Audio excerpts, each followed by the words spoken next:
Please welcome Mort Klein, the National President of the Zionist Organization of America, and Rabbi Joseph Potasnik, the Executive Vice President for the New York Board of Rabbis. Happy Hanukkah. Thank you. Merry Christmas to you. Yes, great to have you both this morning. Rabbi Potasnik, tell us the significance of the lighting of the menorah and the tradition of bringing light into the darkness. Well, it's interesting because the story is a very, very important one. It's the determination of the Jewish people to live as proud Jews. That's why we display the menorah in the window. We don't put it behind the door, as unfortunately was done throughout history when Jews were under attack. It's a refusal to live as others want to decide how we should live. It's our own freedom. My father would say to me, I don't care what kind of Jew you are, but be proud of the Jew that you are. So really, it's about being a proud Jew. And the fact that it coincides with Christmas says to us that we all have a responsibility to bring more light, more love into the world, to see that that flame is not extinguished.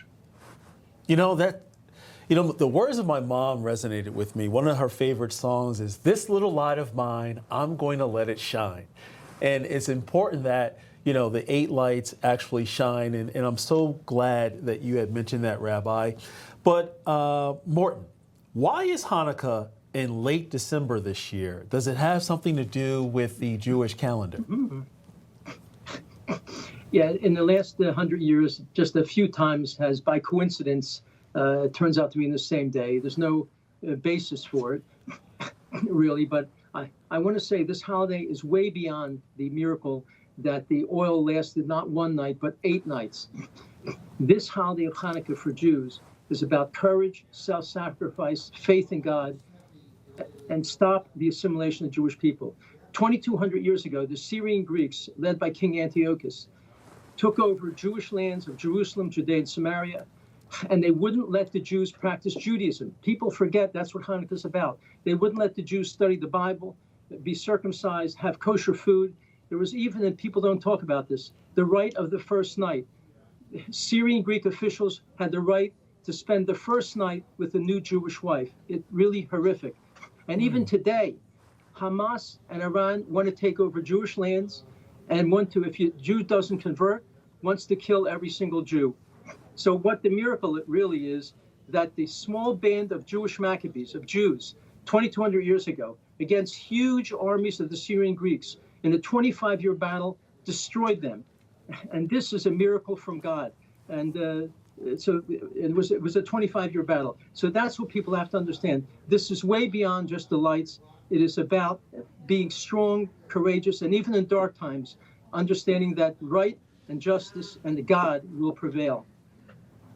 This is, unfortunately, still a dark time for many Jews. Anti-Semitism is on the rise, as well as hostages still being held from the October 7th attacks.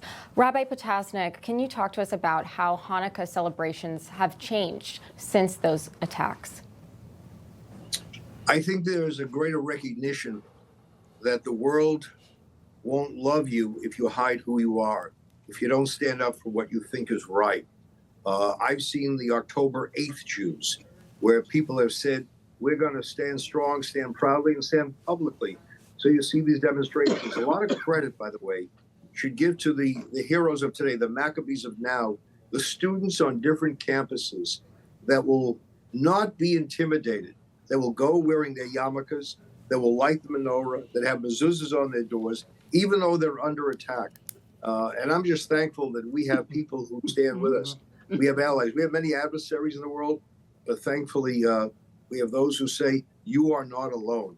So it's a very difficult time, but once again, the light prevails over the darkness.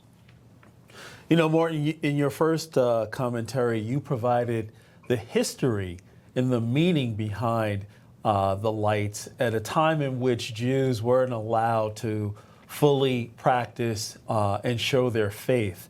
Speaking of such, amid this current chaos, with the hope that light will shine soon for the Jewish people in an opportunity to restore their full faith with the establishment of the Third Temple. Could you speak to that as a Zionist? All a Zionist means, by the way, is that you support the right of Jews to have their little state in the land of Israel. That's all it means. And Israel, by the way, is 1/8 of 1% of the landmass of the Middle East. The Arabs have 22 states. Israel has one little Jewish state. But the miracle of 2,000 years ago of the Jewish Maccabees destroying the Syrian Greek army, a remarkable miracle. It only could have happened with the help of God. Today we see the same miracle, where who would have believed a year ago that in the Middle East, Hamas, the terrorist Islamic group, would be essentially destroyed. Hezbollah would be essentially destroyed. Iran now has no defenses. They're weakened. Syria has been ended as a state right now. A total transformation in the Middle East, where now there's a real chance to maybe have peace between the Arab countries and Israel because of the miracle of the Israel Defense Forces, with the help of Almighty God, destroying these terrorist groups. And Iran, with the help of America, we're on the verge of destroying their nuclear weapon facilities and maybe their oil facilities. And Donald Trump has said the first priority with Iran is to get rid of their possibility of getting nuclear weapons. This is the miracle today, just like 2,200 years ago, we had a miracle which really made no sense whatsoever. And we should never forget, the Maccabees, the Jews, lived in Judea and Samaria. So when people say Jews are occupying Judea and Samaria, the West Bank, it's nonsense. Jews have lived there for thousands of years. And so these miracles today are happening again, just like 2,000 years ago. Quite remarkable. Rabbi, with that said, how do you traditionally celebrate Hanukkah, and what are your most memorable moments as you spend time with your family? I'm a child of survivors. My parents lost 5 children during that horrific period.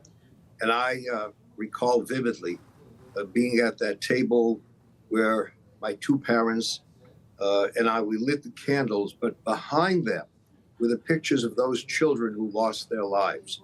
And it was a reminder not only how fragile Jewish life has been, how hatred has not disappeared. They lived in America. They were happy to live here. But I think they would be shocked when they see rising anti-Semitism. So I remember them. And I remember also they felt they were fortunate to live in a country where they could celebrate freely, where they could put the menorah in the window. But we still haven't reached a point where Jews can walk freely everywhere and feel that by wearing a yarmulke, by putting mezuzah on the door, by putting menorah in the window, by having some indicia of being Jewish, they won't be under attack. So we got to continue to stand together, stand strong, and stand with allies. Yes. I was with Cardinal Dolan this past week, and he contributed to a fund to help rebuild a home in the Southern Corridor, a Jewish family who had lost a loved one, Cardinal participating. So we do have people who care about us, who are committed, and we are stronger together. And one interesting thing about a candle, you can light many other candles. It doesn't diminish the integrity of that candle. So we can stand with others and still not compromise who we are as proud Jews. Yes, yes. Definitely let your lights shine over the next 8 days. And as your spiritual brother, I stand with you as a Christian man. Mort and Klein, Rabbi Joseph Potasnik, thank you for joining us, and happy Hanukkah. Thank you. Happy Hanukkah, Merry Christmas. You too.